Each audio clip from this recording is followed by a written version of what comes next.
Hey everyone, this is David Chen. I'm at Dave Chensky on Twitter, and I'm here with... At Joy of Napping. And we are here to talk about Avengers Infinity War. Before we get started, I'm just going to say right up top that there is going to be spoilers for Avengers Infinity War. I don't want any accusations of, oh, I didn't want to know that there was a Thanos in the movie. You know, like, let's just, right up top, spoilers. If you don't want to hear anything else about the film, skip this video, come back later. After you've seen Avengers Infinity War. Okay? So here we go with our discussion of Avengers Infinity War spoilers. Let's talk about overall thoughts on the movie first. Go ahead, at Joy of Napping. What do you think? Well, I was quite stunned when the credits rolled to realize, oh yeah, this was originally titled Avengers Infinity War Part 1. Yeah. I think this was originally... I don't follow as closely, probably, as you do. It was originally entitled Avengers Infinity War Part 1, and then there's going to be a Part 2 later. But they changed the marketing. So it's just called Avengers Infinity War. They don't know what the next film is going to be. But, I mean, like, the initial reaction is that this definitely ends on a big cliffhanger and that everyone's going to want to know what happens next. But this is what? There's been over a dozen Marvel films in the last 10 years. I think this is the 18th? 18, I want to say, right? So this is definitely a movie that demands your knowledge of all the previous films. It starts in media res. And I think what's interesting is that we just finished watching Thor Ragnarok no more than 9 months ago, right? And the beginning of Avengers Infinity War basically invalidates everything that happened at the end of Thor Ragnarok, right? Thor's got all his Asgardians on that ship. Everything seems to be going great. By the way, home is not a place. It's a people. A people that apparently got brutally slaughtered. Half. Half of which got brutally slaughtered pre this film even rolling opening credits. Okay, right? I hear you, but it actually invalidates all the positive endings of all the movies up until now. Explain. Well, because eventually, by the end of this movie, half of everybody gets wiped out in the entire universe. So, like, what was all that for that we've been doing? Okay, fair enough. But no, it's very directly following on to the end of Thor Ragnarok. I get it. Yes. And directly in a way that kind of is like makes me wonder why we went through that entire exercise of Thor Ragnarok. Do you know what I'm saying? Do you feel like they could have literally just skipped it? No, I'm just saying, like, what was the whole point of building up to this whole, home is a people and not a place, and giving us those warm fuzzies if you're just going to slaughter everyone at the beginning of this film, you know? This is the stakes. This is the stakes illustrated up top. So you were actually a fan of the way this movie opened? I wouldn't say that. Okay. But I wouldn't say it's purposeless, like, to have set it up that way. And of course, they have to reintroduce Loki because they want to kill some people right up in the beginning that we really love so that we can feel that this is like... This time it's for real. Yeah, and it was kind of a bold move. Within the first 5 to 10 minutes, they had already killed one of the most beloved characters in the whole franchise, Loki. You know, he was a villain, but he was people really like his performance, and I'm a big fan of Tom Hiddleston. So yeah. All right, so they had also let Idris Elba choke out one line of dialogue, for which I assume he got paid at least 7 figures.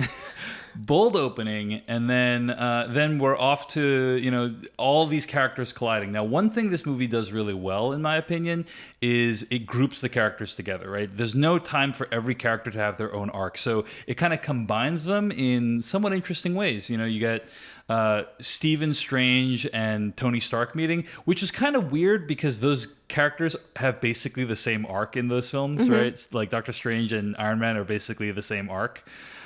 Which is like cocky, talented guy is brought low and then needs to like rebuild his strength and get superpowers while also having humility, So, but I think the combos are interesting.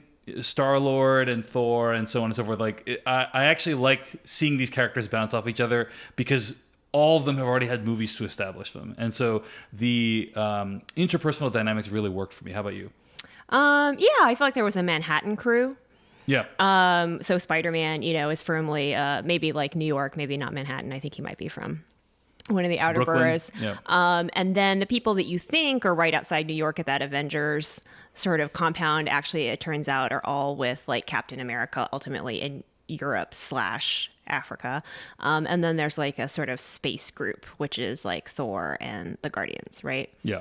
So I do think those pairings all work. I think especially the Chris Pratt, Chris Hemsworth sort of banter was really good for me. So getting to see, to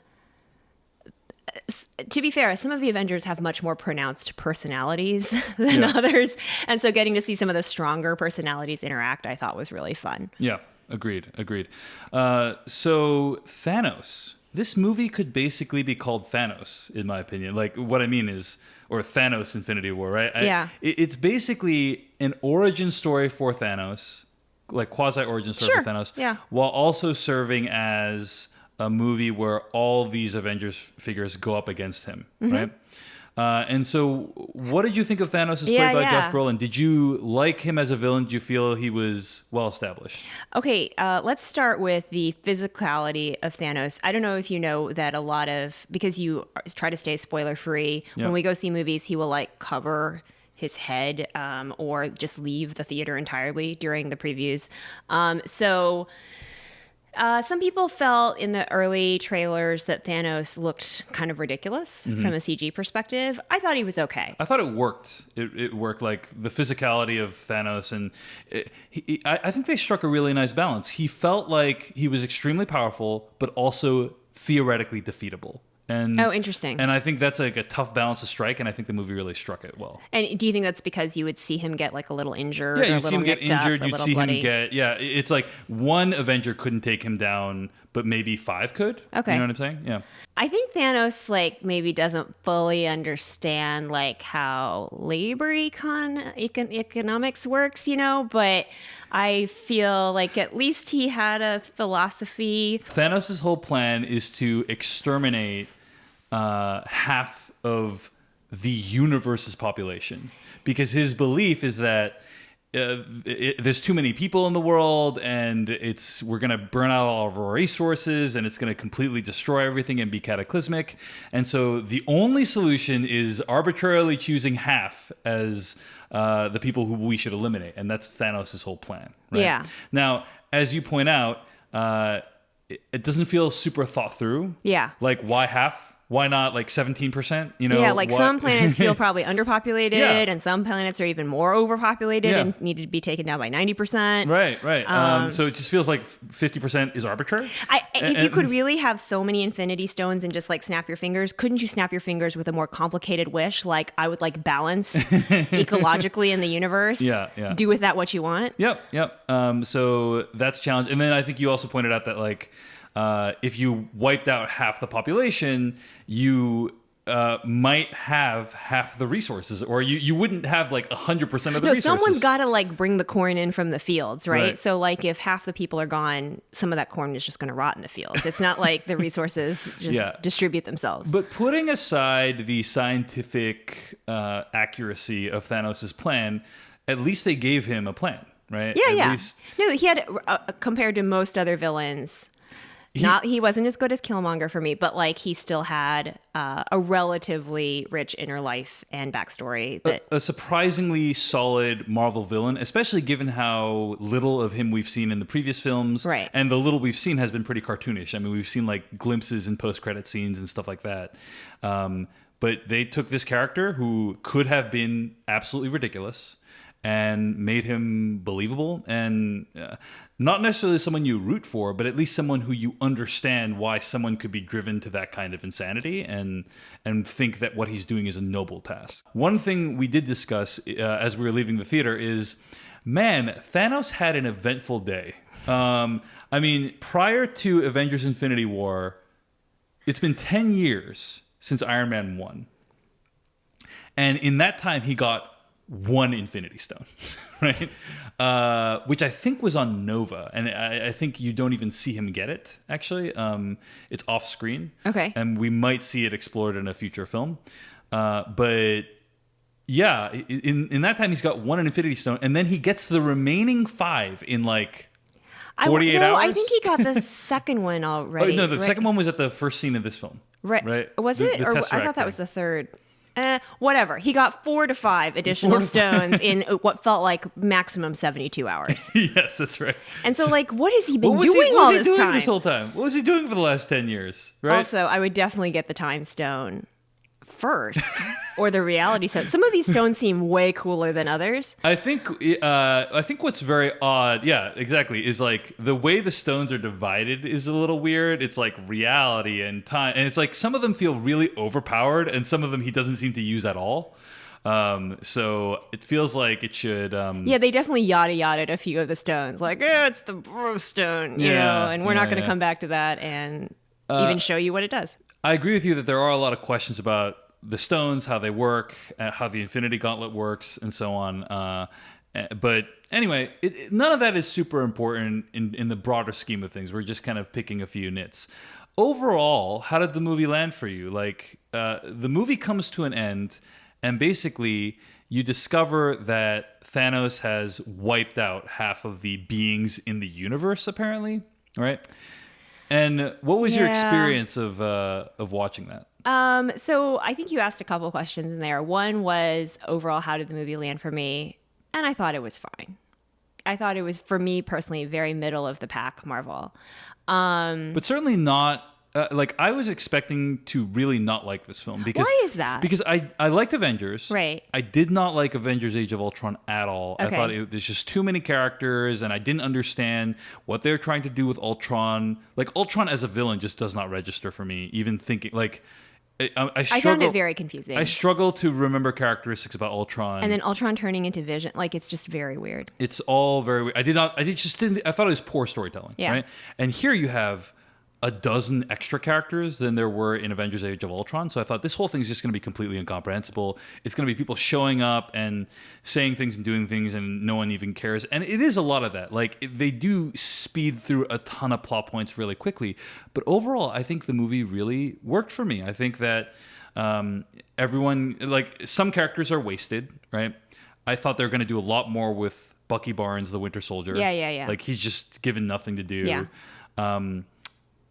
But overall, it's like, hey, because of all the work that these other films have done, it really was interesting to me. And seeing them all come together was a visceral thrill. It did feel like an ambitious crossover event that was executed pretty well.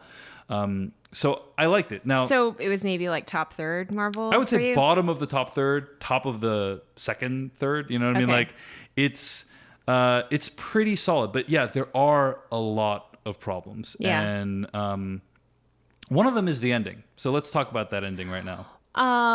Well, I just want to actually go back to your point about the crossover event. The one that has worked the best for me is Captain America: Civil War. And since I loved that so much and there were so many characters in it, I mean, on par with an Avengers, more than Avengers Assemble, right? Like, I felt really good about this because I wasn't quite sure how they would weave it all together, but I thought it would be, yes, probably like a breeze through of a lot of stuff, but like a really fun sit. Yeah. And I thought it was fine. I thought there were some things that they managed to stitch together pretty well. Like when you see Guardians, or when they're transitioning to seeing the Guardians for the first time, it's a visual style and a musical cue that is directly a callback to those films, even though it's a completely different visual storytelling style. And they managed to like kind of piece all of that stuff together in a way that didn't feel distracting and felt more like a familiar, like, hey, this is coming. Like a familiar fan nudge. And it is just such a cool moment when you see Spider-Man and Iron Man and Doctor Strange meet the Guardians of the Galaxy for the first time, and they're fighting, and you're like, I'm worried. I'm like, please don't do permanent damage to each other, do you know? Because I want you guys to know that you're on the same side. It's just such a cool moment to be able to see meet cutes like that with all these figures that we've come to, that, you know, have made billions of dollars over the course of the last decade. It is just quite a thrill. So yeah, I did like it a lot, but why was it not upper tier Marvel for you? Why did it not get there to be one of the best?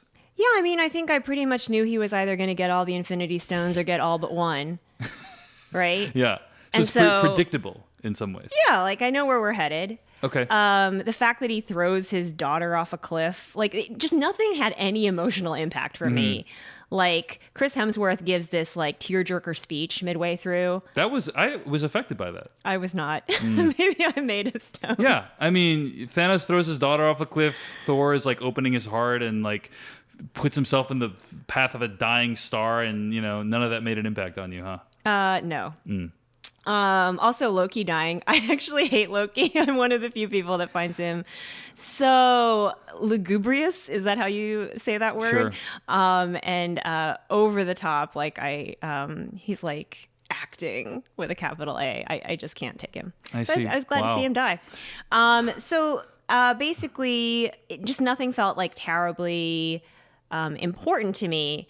And then the end comes, and I'm just irritated. So I think you were actually moved by the end. It was. I was very moved by the end. Okay, so one more thing before we get to the end, which is, I think the emotional crux of this film is supposed to be the relationship between Two people we don't give a Scarlet shit Witch, about. Scarlet Witch and Vision, right? Like, oh, one doesn't want to sacrifice the other. You know what I'm saying? Like, for the sake of half the universe. And we're supposed to be moved by this. It's like, oh, I understand, leave no person behind. And also they love each other, But it just does not work, in my opinion. You just don't have enough of that relationship for... I'm sorry. I barely understand what Vision even is based on Ultron. Isn't he like a robot? Like, so, and he doesn't seem, despite being a robot, doesn't he seem kind of age inappropriate for her? Because I think of her as like younger than the Olsen twins, who I think of as children still. Anyway, I just, nothing about that relationship felt like deeply moving. I was more moved by the Bruce Banner Black Widow interaction that happens for like 3 seconds in this film. I agree. Than like the entirety of the Scarlet Witch Vision relationship. And I don't even like Black Widow, as we know. I can't even remember her name, but like it felt more organic. Yeah, totally. And maybe it's because we've seen them on screen actually have a sort of tortured romance, whereas this felt like last time I saw you guys, it was a mentor-mentee relationship. No, they kind of had a thing going, but... Kind of, but it wasn't explicit, right? Yeah. So anyway. So I think like... On a fundamental level, the film just doesn't work because it fails at that critical juncture, right? Of like making you care about this relationship, which is like central to the final moments. Also, making you try to believe that half the lives in the universe are worth Vision, the possible robot, right? Like, yes. Do people not know the possibility that Vision might live is worth? Half it's the definitely lives in the not. universe. And the idea also that Scarlet Witch is so dumb that she like can't comprehend that or like put that together for herself and then go wrestle with it. Like I don't understand why she's so slow to understand this. On that note, speaking of people who make stupid decisions, Peter Quill does not exactly clothe himself in glory in this film either. I mean, this is a guy who, at the critical moment, when it's in an almost hilarious fashion, when Iron Man and Spider-Man are like, we've almost got this thing up, we've almost won. All you have to do is just keep your emotions in check for another 30 seconds, and we're good. Not able to do it. But I think we always knew that Star-Lord was a little bit of an... It is in character. Yeah, exactly. It is in character. Like a little bit of a hothead, right? Yeah. But it just is like... None of the Avengers in this film seem to understand the stakes.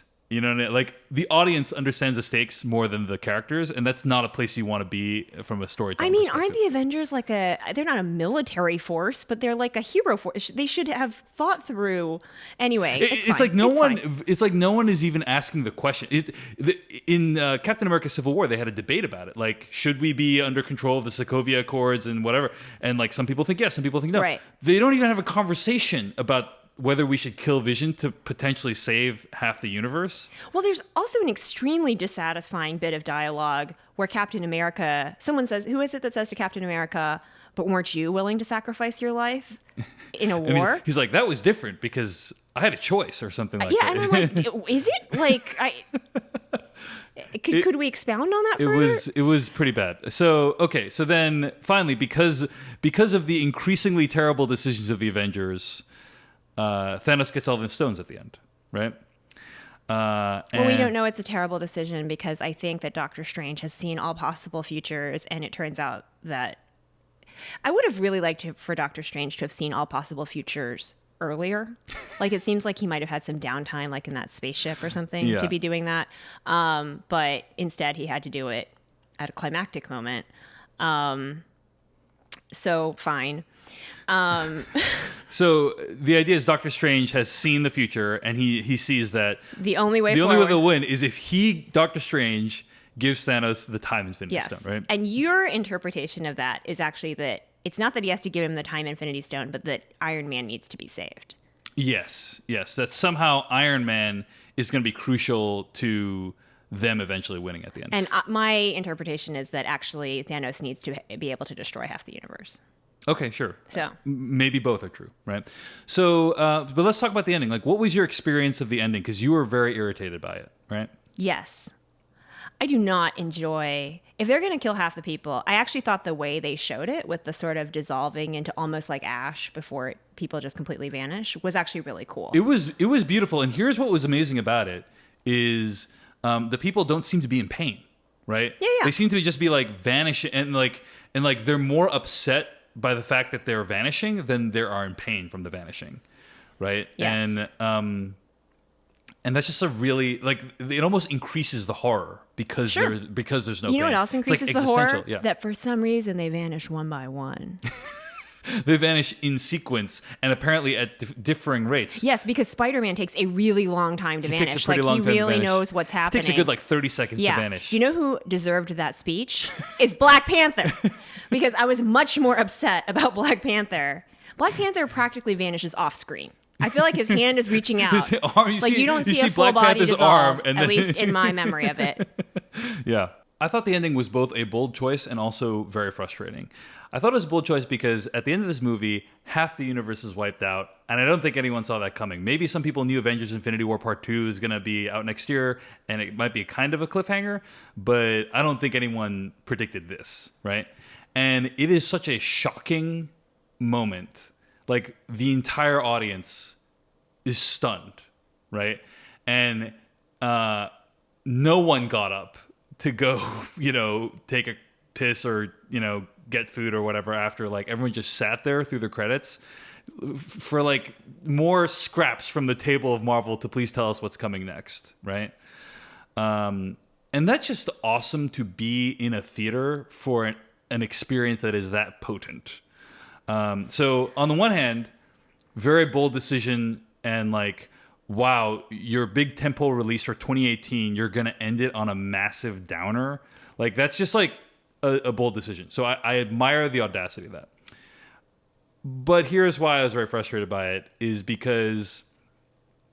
Black Panther's not. That's right. That's the thing. Black Panther is not dying. Like, they're not going to... Black Panther needs to make another $1 billion of revenue for right. Disney /Fox /whatever they own. Here's the thing. They could have... First of all, it was like more than half the Avengers were taken out, right? It was like...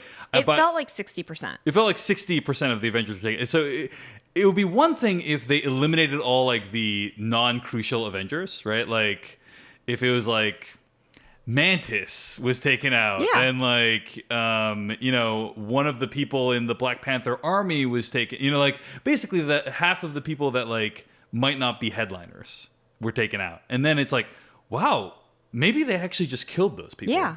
Like that would be nuts. I have the ability to believe that maybe they killed those like people. in Harry Potter, which I know you hate, or don't love, they killed one of the spare twins. And I think they killed some other, like beloved but relatively minor characters. And I knew those were real because they didn't need that extra twin. But in this case, you're talking about what we're down to like, it feels like 8 or 9 that are left standing. Yeah.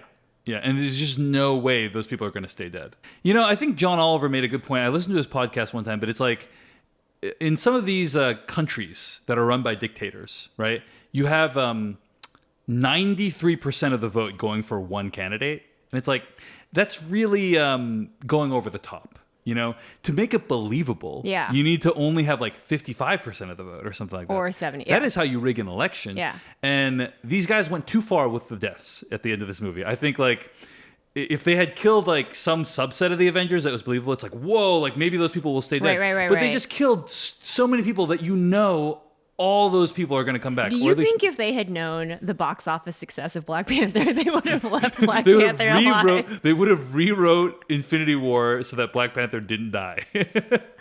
Although I think, fingers crossed, Princess Shuri might still be alive, and maybe she's going to become the new Black Panther. And I can support that. Yeah. Also, they have already announced sequels for many of the characters, including Guardians of the Galaxy 3. So it just feels unlikely that they're all going to stay dead. I actually think it's highly likely that Andromeda, Desdemona, whatever her name is, who's Thanos' daughter, who gets thrown off Gamora. the cliff. Gamora. Yeah.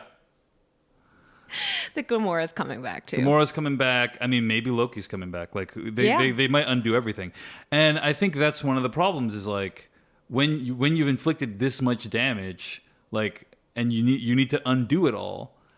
How does the world feel like it has any stakes, right? Like, well, it barely had any to begin with. It's true. That's what I'm saying. And now it has less. So here are some things I think could happen that I would find interesting. One of them gets the gauntlet, and they have to decide what to do with it. Mm-hmm. So who comes back? Like, does everybody just come back, or do they build some alternate version of all of this, right? Right.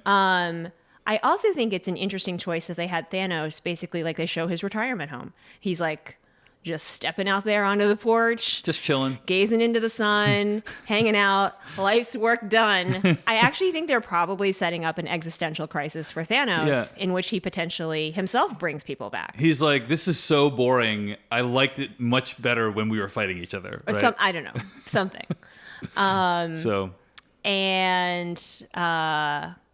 Like, you had this thought about Iron Man potentially holding the key to something. It doesn't feel like his wheelhouse, this particular problem. It feels closer to a Doctor Strange kind of wheelhouse. Mm-hmm. But, we'll see. There are so many shots in this film that look like they came out of a concept art book. And I say that in a positive way. Like, I wanted more of these worlds that we saw. I want to spend more time at the Forge or at that place where they throw Gamora off the cliff. Like, I want to see like what these worlds are like because they're so beautiful in this movie. And so, anyway, I thought that was the movie looks amazing, visually spectacular, and one of the strongest elements about it. Couple of other things I want to point out: the post-credit stinger. One of the better post-credit scenes, right? Like, a lot of these post-credit scenes are rough. They don't have any bearing on the next film, or they have bearing, but like it's really dumb the way it's executed. It feels like an afterthought. This one did not feel like an afterthought. And I thought it was actually kind of a less is more that we only got one, but it was really good. Yeah. And the post-credit scene is basically you see Nick Fury with Maria Hill.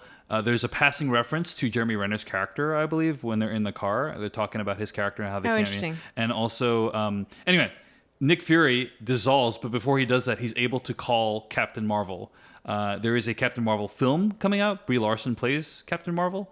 And that film is coming out, I think, in March of 2019. So I guess she did not get dissolved. She did not get dissolved, probably, but the Captain Marvel film is going to be a prequel. It's going to take place in the 90s. So, okay. So it's going to show everything that led up to the thing. But so just two things I want to point out about Captain Marvel. Number one, this is a ridiculously overpowered character.